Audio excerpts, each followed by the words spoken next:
A Bíblia apresenta poucas figuras femininas que se destacam na narrativa histórica, e ainda menos aquelas cujas trajetórias são marcadas por poder, intrigas e crueldade. Neste relato, vamos explorar as histórias de três rainhas cujas ações deixaram um legado sombrio: Atalia, uma governante astuta e implacável; Herodias, envolvida em um triângulo amoroso perverso; e Jezabel, conhecida por sua manipulação, assassinatos e descrenca. Essas mulheres simbolizam até hoje os riscos do abuso de autoridade, a corrupção do poder e a traição aos princípios religiosos. Suas vidas foram marcadas por conspirações familiares, casamentos entre parentes, perseguições a profetas e a imposição de cultos pagãos. Vamos analisar os eventos que as transformaram em figuras infames, cujas histórias ainda ecoam nos dias atuais. Antes de mergulharmos nos detalhes, é importante entender que, embora distintas, essas três rainhas compartilham um ponto em comum: a narrativa bíblica as retrata como exemplos de maldade e rebeldia contra os desígnios divinos. Cada uma delas será apresentada com 10 fatos reveladores sobre suas vidas, começando por Atalia, a rainha regente de Judá. A trajetória de Atalia é registrada em 2 livros das Escrituras, o segundo livro dos Reis e o segundo livro das Crônicas. Como ocorre com muitas personagens femininas na Bíblia, sua presença é frequentemente vinculada a figuras masculinas, seja como esposa de um rei, mãe de um herdeiro ou, eventualmente, como governante por direito. Próprio. Atalia nasceu em Samaria, no reino de Israel, filha dos reis Acabe e Jezabel, um casal conhecido por seu governo controverso. Alguns relatos também a identificam como filha do rei Onri, o que a tornaria irmã de Acabe. Seu casamento não foi movido por amor, mas por estratégia política. Atalia se uniu a Joral, rei de Judá, em uma aliança que visava fortalecer os laços entre os dois reinos. Durante seu reinado de 8 anos, Joral enfrentou inúmeras rebeliões e ataques, o que o levou a tomar medidas drásticas para garantir sua posição. Entre elas, ordenou a execução de seus 6 irmãos, eliminando qualquer ameaça ao trono. Assim como sua mãe, Atalia não seguia fim no Deus único, mas praticava a adoração a divindades pagas. Ao se casar com Joral, ela o convenceu a abandonar os ensinamentos tradicionais e adotar esses cultos. Como consequência de suas escolhas, a narrativa bíblica relata que Joral foi castigado com uma doença intestinal que o levou à morte 2 anos após o início dos sintomas. O filho de Atalia, Acasias, assumiu o trono aos 22 anos, mas seu reinado foi breve. A rainha Má exerceu forte influência sobre ele, mantendo as mesmas práticas religiosas de sua família. No entanto, menos de um ano depois, Acasias foi assassinado durante uma visita oficial a Israel. O responsável foi Jeu, um comandante militar enviado por Deus para exterminar toda a linhagem de Acabe. O profeta Eliseu, sucessor de Elias, havia instruído um de seus discípulos a ungir Jeu como rei e revelar sua missão divina, cumprir a sentença contra a família real. Jeu não apenas matou Acasias, mas também executou Joral, então rei de Israel, e Jezabel. Ao receber a notícia da morte do filho, Atalia não se contentou em ser apenas uma rainha viúva. Determinada a manter o poder, ela tomou o trono de Judá para si e ordenou a execução de todos os descendentes de Acasias, incluindo seus próprios netos. Contudo, um deles sobreviveu, Joas, um bebê de apenas 1 ano. Josaba, irmã de Acasias, conseguiu resgatá-lo e o entregou ao sacerdote Joiada, que o escondeu no templo de Salomão por 6 anos. Quando Joas completou 7 anos, Joiada organizou uma cerimônia para coroá-lo rei. A população recebeu a notícia com entusiasmo, mas os gritos de alegria chamaram a atenção de Atalia, que interrompeu a cerimônia acusando todos de traição. Ninguém deu ouvidos aos seus protestos. Pelo contrário, Joiada ordenou que seus guardas a capturassem e a executassem fora do templo. Atalia foi morta na entrada dos estábulos reais e seu corpo foi pisoteado por cavalos. Com sua morte, chegou ao fim a dinastia de Acabe em Judá, já que Jeu havia eliminado todos os seus parentes em Israel e Jezreel. Agora, vamos conhecer a história de Herodias, a rainha adúltera que desafiou João Batista. Sua trajetória é registrada principalmente nos evangelhos de Mateus e Lucas, onde seu papel na execução do profeta é destacado. Herodias pertencia à realeza de Judá, filha de Aristobulo IV e Berenice e neta de Herodes o Grande. Sua vida se desenrolou nos primeiros anos do Império Romano. Seu primeiro casamento foi com seu tio Herodes Filipe, com quem viveu em Judá por volta do século IDC. Dessa união, nasceu uma filha, Salome. No entanto, Herodias não permaneceu fiel a esse casamento. Durante uma visita a Roma, ela se envolveu com seu cunhado, Herodes Antipas, que governara a Galileia. O relacionamento foi além da atracal. Antipas se apaixonou perdidamente por ela e propôs casamento, mesmo sabendo que ambos já eram casados. Herodias aceitou a proposta, abandonou o marido e se uniu a Antipas. ignorando as críticas e os escândalos que a decisão provocaria. Essa união, porém, traria consequências graves. João Batista, um profeta respeitado, condenou publicamente o casamento, chamando-o de imoral. Herodias não perdoou a afronta e passou a nutrir um ódio profundo pelo profeta. Sua oportunidade de vingança surgiu quando Herodes Antipas, em seu aniversário, ofereceu um banquete. Salome, filha de Herodias, dancou para os convidados e encantou tanto o rei que ele prometeu atender qualquer pedido que ela fizesse. Instigada pela mãe, Salome exigiu a cabeça de João Batista em uma bandeja. Herodes, apesar de relutante, cumpriu a promessa e o profeta foi decapitado. Assim, Herodias alcançou seu objetivo, mas seu ato a eternizou como uma das figuras mais cruéis da Bíblia e até mesmo o altar, consumindo tudo em um instante. A multidão, atônita, caiu de joelhos e reconheceu: o Senhor e Deus. O Senhor é Deus. Os profetas de Baal, humilhados, tentaram fugir, mas Elias os capturou e os executou às margens do rio Quizon, cumprindo a ordem divina de eliminar os falsos profetas. O episódio no Monte Carmelo marcou um ponto de virada na luta entre as crenças de Israel e as imposições de Jezabel. A vitória de Elias não apenas reafirmou a fé em Jabe,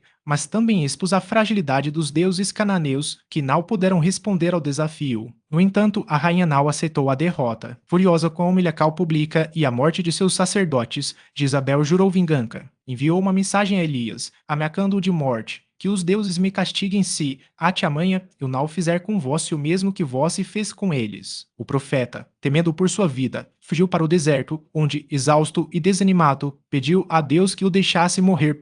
Mas Deus não o abandonou. Enviou um anjo para alimentá-lo e fortalecê-lo, e Elias caminhou 40 dias e 40 noites até o Monte Horebe, onde teve uma experiência profunda com o divino. Ali, Deus lhe revelou que não estava sozinho. 7.000 israelitas ainda permaneciam fiéis a Jave, resistindo à influência de Jezabel. Essa revelação renovou as forças de Elias, que recebeu novas instruções para continuar sua missão, incluindo um call de novos profetas e reis que combateriam a idolatria. Enquanto isso, Jezabel intensificou sua perseguição. Além de eliminar os profetas de Jave, ela usou seu poder para adquirir terras e propriedades de maneira injusta, como no caso de Nabote, um homem justo que possuía uma vinha próxima ao palácio real. Acabe, o rei, desejava aquela terra para transformá-la em um jardim, mas Nabote recusou-se a vendê-la, pois era uma herança familiar. Jezabel, então, arquitetou um plano cruel. Subornou falsas testemunhas para acusar Nabote de blasfemia e traição, crimes puníveis com a morte. O homem foi apedrejado e Acabe tomou posse da vinha. A injustiça, porém, não ficou impune. Deus enviou Elias para confrontar Acabe, anunciando uma sentença terrível. No mesmo lugar onde os cães lamberam o sangue de Nabote, lamberá o seu sangue. Além disso,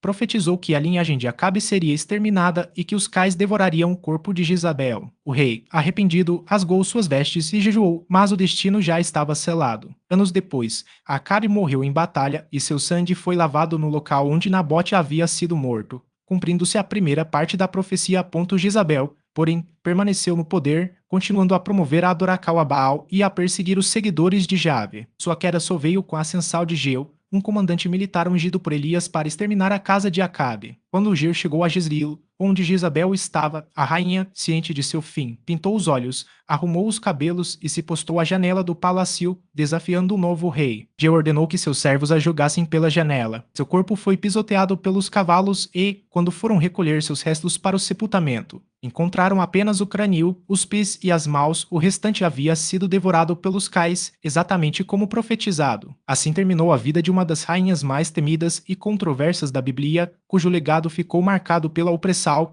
idolatria e violência. Sua história, registrada nos livros dos reis, serve como um alerta sobre os perigos do abuso de poder e da intolerância religiosa. Jezabel não apenas desafiou a fé de um povo, mas também corrompeu as instituições, manipulou a justiça e perseguiu os justos. No entanto, sua derrota também demonstra que, por mais poderoso que seja o mal, a justiça divina sempre prevalece. Com sua morte, a adoração a Baal em Israel entrou em declínio e a fé em Jave foi restaurada, ainda que temporariamente, até que novos desafios surgissem sobre a água que cobria o sacrifício. A multidão se prostrou, reconhecendo a existência de um único Deus. A vitória de Elias foi retumbante, mas o profeta não hesitou. Ordenou a execução de todos os falsos profetas de Baal. Jezabel, porém, ainda mantinha o poder e Elias precisou fugir para o deserto, temendo a vingança iminente. Um dos episódios mais sombrios ligados a Jezabel e a morte de Nabote, dono de uma vinha próxima ao palácio do rei Acabe. O monarca cubicava a propriedade e propôs comprá-la, oferecendo dinheiro ou uma troca vantajosa. Nabote, porém, recusou com firmeza. O senhor me proíbe de entregar a herança dos meus antepassados, disse. A recusa irritou Acabe, que voltou para casa. Abatido, Jezabel, ao perceber a insatisfação do marido, arquitetou um plano cruel. Usando o selo real, forjou cartas em nome do rei, ordenando que anciãos e nobres da cidade acusassem Nabote de blasfemia contra Deus e contra o próprio Acabe. As falsas acusações foram aceitas e Nabote foi apedrejado até a morte. Com a vinha agora livre, Acabe tomou posse do terreno. Foi então que Elias apareceu diante do rei para confrontá-lo. O profeta anunciou uma sentença divina. No mesmo lugar onde os cães lamberam o sangue de Nabote, lamberá também o seu. E Jezabel será devorada pelos cães nas muralhas de Jezreel. A profecia era clara, mas a justiça não viria de imediato. Acabe, ao ouvir as palavras de Elias, rasgou suas vestes em sinal de arrependimento e humilhou-se diante de Deus. Por causa desse gesto, o Senhor adiou o castigo, garantindo que a punição recaria sobre seus filhos, e não sobre ele. 3 anos depois, Acabe morreu em batalha e seu filho Joral assumiu o trono de Israel. Nesse período, o profeta Eliseu, sucessor de Elias, ungiu Jeu, um dos comandantes do exército, como novo rei. A missão de Jeu era clara: exterminar a linhagem de Acabe e, por fim, a influência de Jezabel. Ele cumpriu a ordem sem hesitar. Primeiro, matou Joral. Depois, dirigiu-se ao palácio de Jezreel, onde Jezabel o aguardava. A rainha, ao saber da chegada de Jeu, vestiu-se com suas melhores roupas e adornos, pintou os olhos com antimonil e posicionou-se na janela, tentando recuperar sua autoridade com um último gesto de majestade. Mas Jeu não se deixou impressionar. Ao avistá-la, ordenou a 3 de seus servos que a lançassem pela janela. Os homens obedeceram e o corpo de Jezabel caiu no chão. Quando Jeu entrou no palácio para celebrar, só se lembrou dela após a refeição. Ao sair para ordenar seu sepultamento, encontrou apenas restos mortais. Os cães já haviam devorado sua carne, cumprindo a profecia de Elias. As 3 rainhas consideradas mais na Bíblia, Jezabel, Atalia e a rainha de Saba, em algumas interpretações, desempenham um papel simbólico nas narrativas religiosas. Elas representam, para muitos, os perigos da ambição desmedida, da manipulação e da corrupção moral, especialmente quando associadas ao feminino. Ao longo dos séculos, seus nomes se tornaram sinônimos de maldade, reforçando estereotipos sobre mulheres que desafiam as normas de submissão e piedade esperadas em suas épocas. No entanto, leituras mais recentes, especialmente sob uma perspectiva feminista, questionam essa visão unilateral. Será que essas mulheres foram realmente tal mas quanto a tradical as pinta? Ou suas histórias foram distorcidas para servir a um propósito moralizante? Em uma sociedade patriarcal, onde o poder feminino era visto com desconfiança, não seria natural que figuras como Jezabel fossem retratadas de forma exageradamente negativa? Afinal, qual era o espaço real de uma rainha na época? Até que ponto suas ações foram fruto de uma personalidade cruel ou de uma necessidade de sobrevivência em um mundo dominado por homens? Essas são perguntas que nos convidam a repensar não apenas as histórias bíblicas, mas também como interpretamos o passado. A memória de Jezabel, assim como a de outras mulheres marcadas pela tradição como malvadas, nos lembra que a história muitas vezes é escrita pelos vencedores e que, por trás de cada narrativa, há camadas de complexidade que merecem ser exploradas. Se este conteúdo te ajudou a entender melhor esses episódios, compartilhe com quem também se interessa por história e teologia. E se você é novo por aqui, não deixe de se inscrever para acompanhar mais análises como esta. Lembre-se, um povo que desconhece sua história está condenado a repeti-la. Até a próxima!